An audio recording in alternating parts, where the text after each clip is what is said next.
I thought for fun I'd try to do a quickie on this subject. First of all, because I never really watched G4 back when it was popular, or now when it's really not. But I'm aware of what kind of content it was, which was like quirky, almost very cheesy, almost man show slash like Nickelodeon game show type atmosphere. Just a lot of dumb shit they did, and part of the appeal between talking about games and doing dumb skits and stuff was they had a couple of hosts who were smoking hot and they had them doing sexually suggestive gags and shit for entertainment value. It's very uh, cheap entertainment, not my kind of thing. That's why I didn't watch it.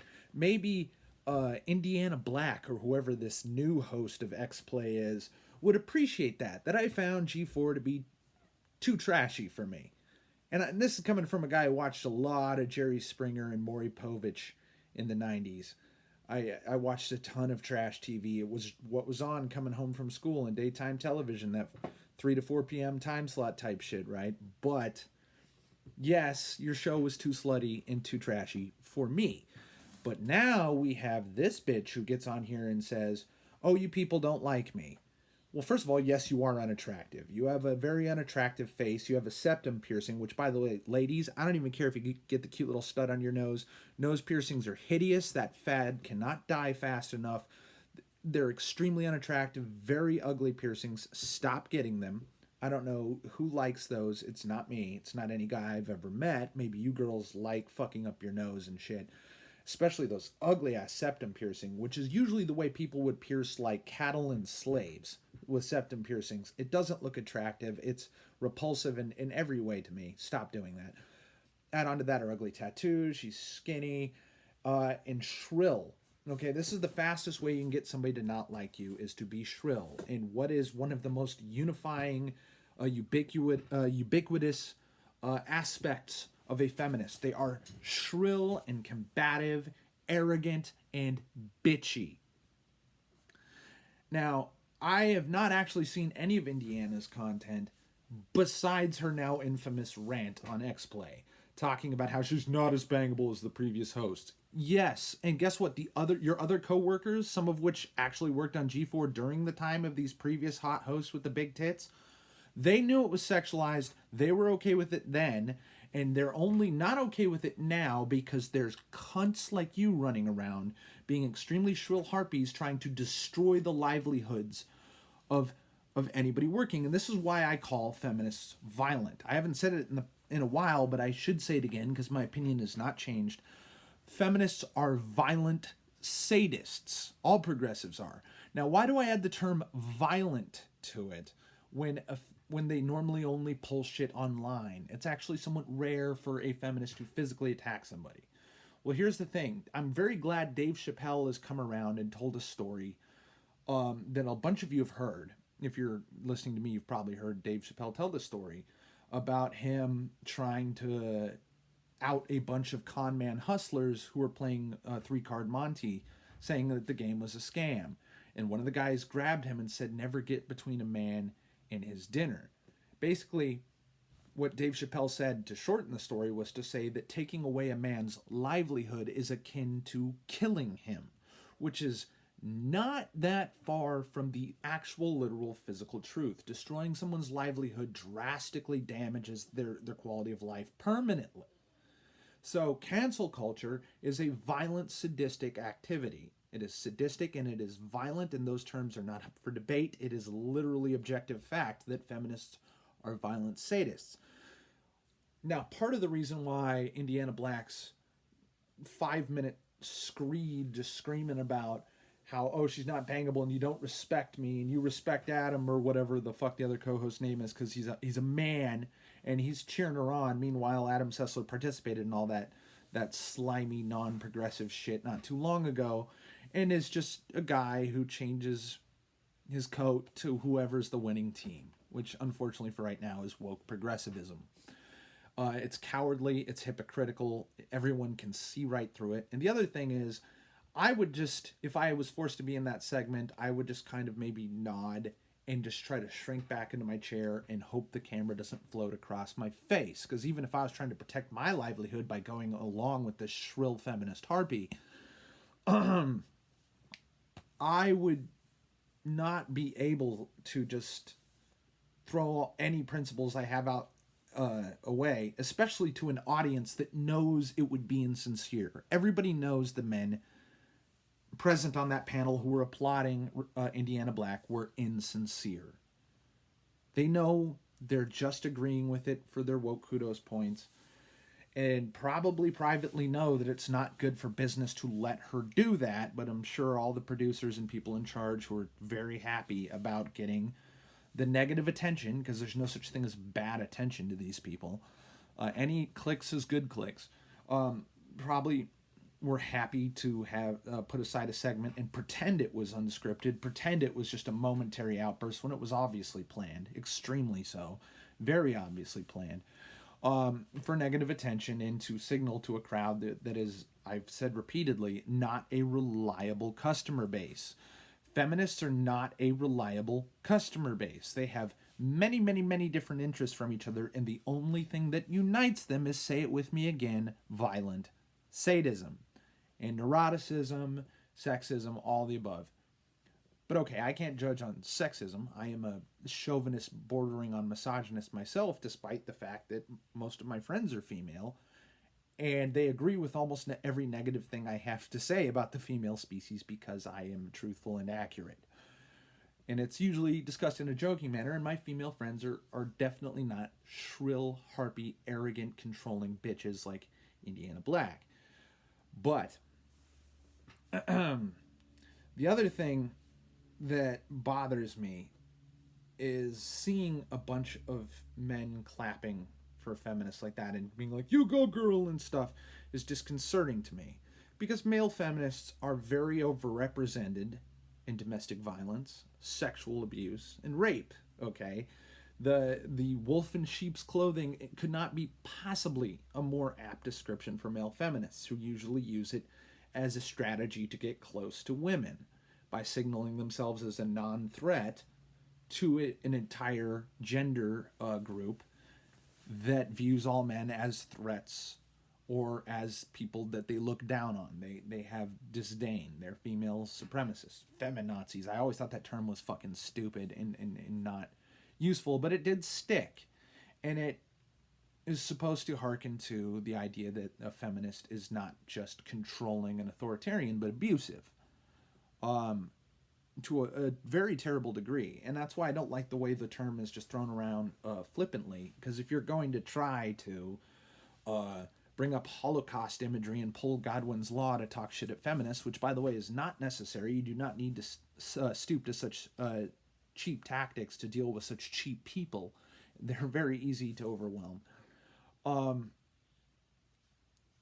You should be keeping in mind that what you mean to say is these people are harmful. They're not just toxic, but they're a threat. They are actually a threat to people's health and safety. Okay, feminists are extremists. And I have to say now, because I haven't talked about feminists for a long time, and some of you may be new viewers, all feminism is cancer. The waves of feminism argument is a bullshit lie, the same as the idea of Democrats and Republicans flipping in the 70s. That didn't happen either. Okay? It's another one of their many progressive lies. If you knew anything about second wave feminism from the 60s, you'd be glad to have third, fourth, and fifth, or whatever the fuck wave we're on right now. Intersectional, black supremacist feminism, super pro-trans feminism, whatever wave that is very tame compared to the borderline actual domestic terrorists that people like Valerie Solanas were. The unhinged psychopaths of your bell hooks. And, oh God, what's that British chick who coined the term political lesbianism? I forgot her name. I used to talk about her at length. These people are psychopaths. So you should be happy to just get the feminism that is little more than an entitled, arrogant bitch group that just throws hissy fits on TV. I'm actually grateful we don't have people shooting artists in the fucking back in the middle of an art gallery and shit like that, like Valerie Solanas did. Even though the person she shot was one of the worst fucking criminals in terms of crimes against art and crimes against beauty and crimes against aestheticism in the history of the fucking universe. I forget that guy's name. I think it's Andy Warhol. Very famous artist. And by artist, I mean a guy who literally pulled urinals out of men's restrooms at gay bars, put them on a pedestal, and said, "Behold, art." Yeah, fuck that guy. And yet, a feminist disliked that douchebag, that postmodernist douchebag, so much that she tried to shoot him to death. That's second wave feminism.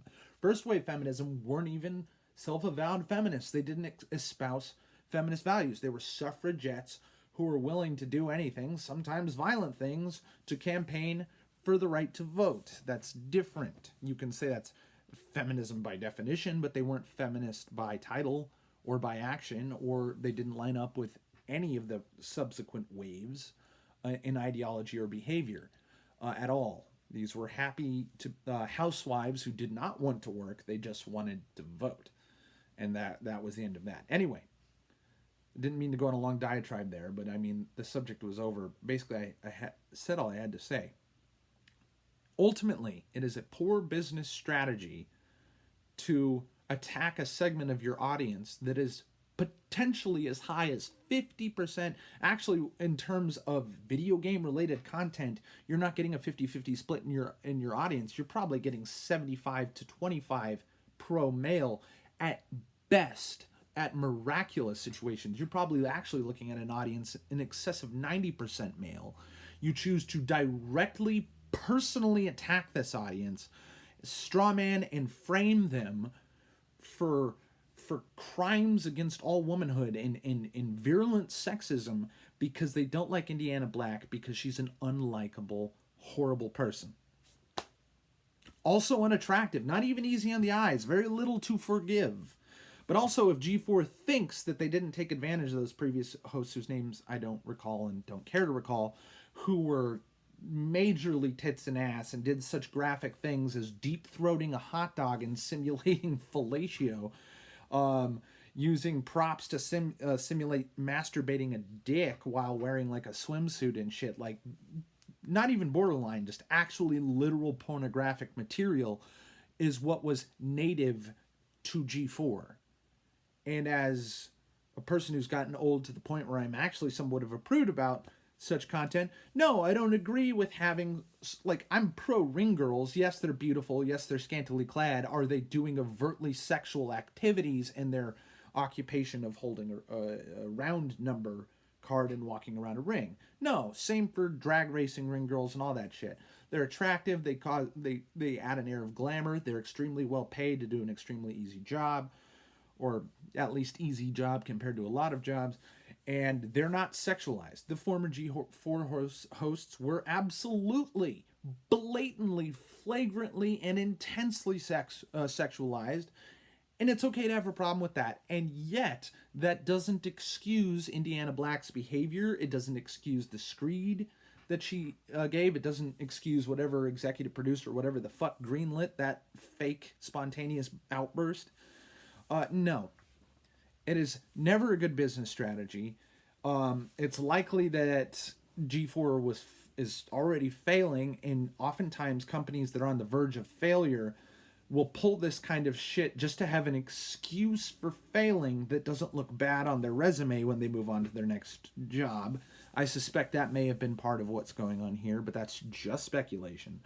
The point is that she was easily, deliberately offending, attacking, and insisting the forbidden words, "Do not watch this show if you are, as I describe you," and we're just automatically assuming that 75 to 90+% of my audience is a sexist male gamer pig who objectifies women. Okay, first of all, objectification, by the way, is not an explicitly sexual term. I'm sorry to add another topic onto this and to actually do this long, but this is worth saying, and I credit Razor Fist with elucidating this point.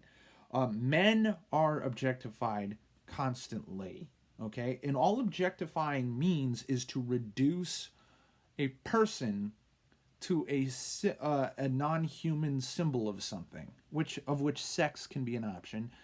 And that absolutely happens to men, because no matter how much you play fighting games like Mortal Kombat 11, where they cover up all the women, But the guys are still out there shirtless and ripped as a motherfucker. They didn't shrink the builds of any of the men. They just reduced the tits and ass of all the characters except for the one that looks Muslim. I don't know why she's the only one who gets to keep her tits. But Jade, by the way. No. And the other thing is if G4 did what I would call, and I'm the slowest person to ever use this word, did objectify their female hosts. They did use them as tits and ass in a very cheap sexual gimmick.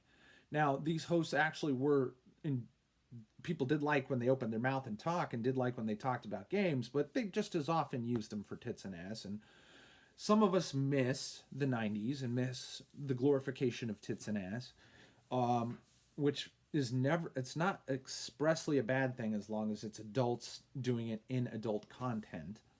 I would say that content about video games is also targeted at an audience that's young enough that it's actually inappropriate to have literally pornographic material constantly rammed in their face to keep their attention. I think that's slimy and repulsive and reprehensible, actually. But it still doesn't excuse Indiana Black's actions. And if she's and by the way, this is the thing that Razorfist said, and I'll end with this. If you look at your entire audience and reduce them all to an 18-year-old neckbeard, pimply face, masturbatory freak talking about, you don't like to jerk off to me, therefore you're bad, you're objectifying your entire male audience. You're saying your male audience is not a human being capable of agency and recognized as being an individual apart from any group you'd like to pinhole them into. No, all of your male audience are sexist, pig, teenage cave trolls. That's objectification. That's hypocrisy. And I hope you keep that in mind. Thanks for watching.